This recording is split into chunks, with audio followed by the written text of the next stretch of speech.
Hello, Void. How you doing? Phoebe Rizzo here again.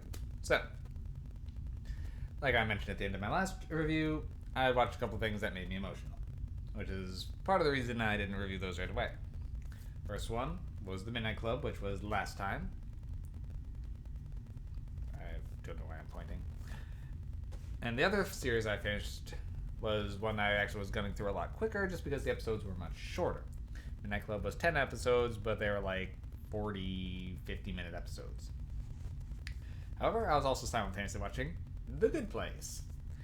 And those were only 22 minutes, so I was able to get multiple of those in a night, and a few other times I was able to just kick it up and just keep going with it, because the show is addictive as hell. Okay. But by the end of it, man, it got me emotional. I was not expecting that for a series as goofy as The Good Place. But it hit some good notes. Okay. So, The Good Place ran from 2016 to 2020. And, I don't even know what to say of this one because I think I actually came to the show completely blind. I'd seen a couple of the memes online, sure, we found all 4 clues you left for us, the cactus meme. Oh, I've seen a few of them. But I had no idea what The Good Place was about, other than, I guess this is heaven. That's really all I knew going in. It was my partner who actually decided to throw it on. And I was pretty much hooked from the get-go. But there's a lot of twists in this, particularly at the end of the first season. It kind of hits you with a big one. And I don't really want to give that away, just in case anyone else doesn't know that going in. So, I'll do my best. But... okay, so... where to begin here? So, The Good Place follows primarily Eleanor Shellstrop, played by Kristen Bell, as she has died and has found herself in the good place and is being told because of her remarkable life, she's here in, well, they call it the good place, but it's effectively heaven. And they've got a house tailor-made for her. She'll soon be meeting her soulmate, and everything has been designed to be completely perfect. Only problem is, Eleanor knows she's not supposed to be here because she's not a good person. There seems to have been a mistake, and while her name is definitely Eleanor Shellstrop, she is not the humanitarian, world traveling, civil rights worker slash humanitarian volunteer. No.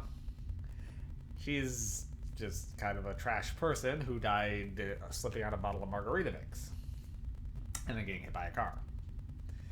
So she knows she's not supposed to be here, and now she is trying to figure out, if I get caught, I'm going to get sent to the bad place, and I don't want to go to the bad place. So her soulmate, Chidi, Anagonye, played by William Jackson Harper, is essentially an ethics teacher, so she's determined to get him to teach her how to be a better person so she'll fit in, and then no one will notice that she's not supposed to be here. And the show also focuses around 2 other inhabitants of the good place. Dahani Al-Jamil, a prima donna from a rich family, model, done a lot of impressive and amazing things. And John Yu Lee, a Buddhist monk, who I will say we've fairly quick on is also realizing he's not supposed to be there, as he's not actually a monk.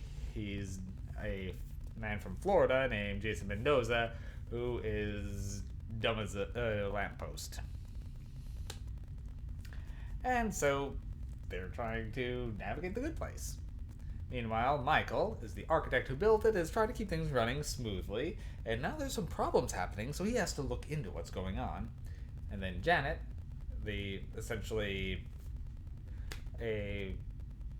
she's effectively just appears whenever her name is said to dispense information or provide any item that would be required.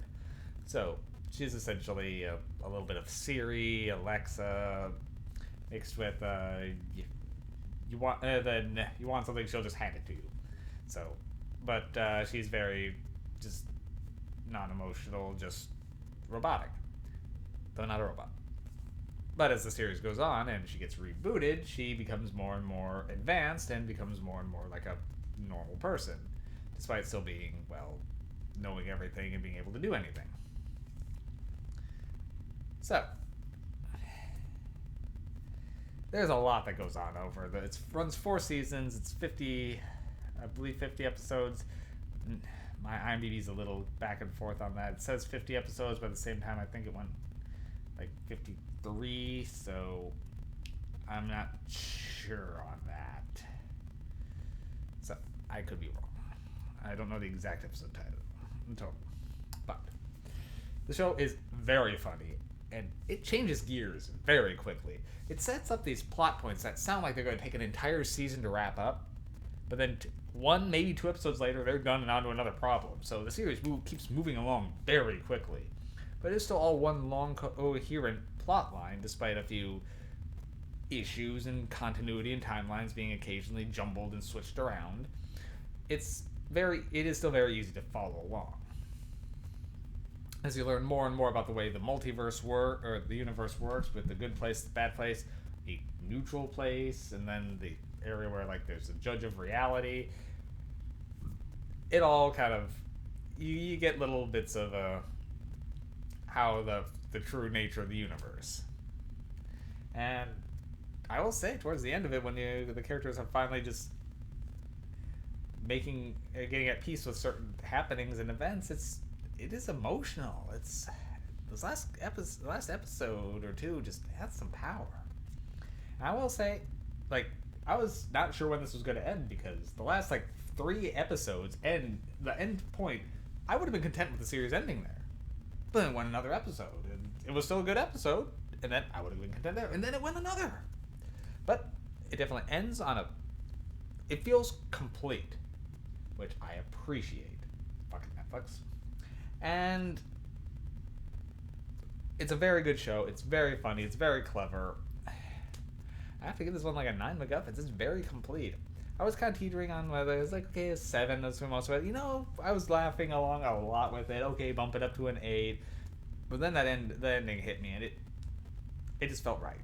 So I'll give The Good Place a 9. And this is not the kind of, usually most comedies I don't rank that highly. I mean, I enjoy them, but for me they just lack something that makes me rate them very highly. This one is definitely one it goes for it, and it succeeds. I really like this show. Yeah, I don't know what else I could say on this one without getting too much into spoiler territories. Each season does have a very contained arc, which pretty much ends with them discovering a new big problem that goes into the next season, and so that's how they have to deal with and resolve these. So there's a lot that's going on, but it's worth the ride, and it's always very funny. Highly recommend it. Yeah, I think that's all I got on this one. Okay, I'll see you soon, Boyd.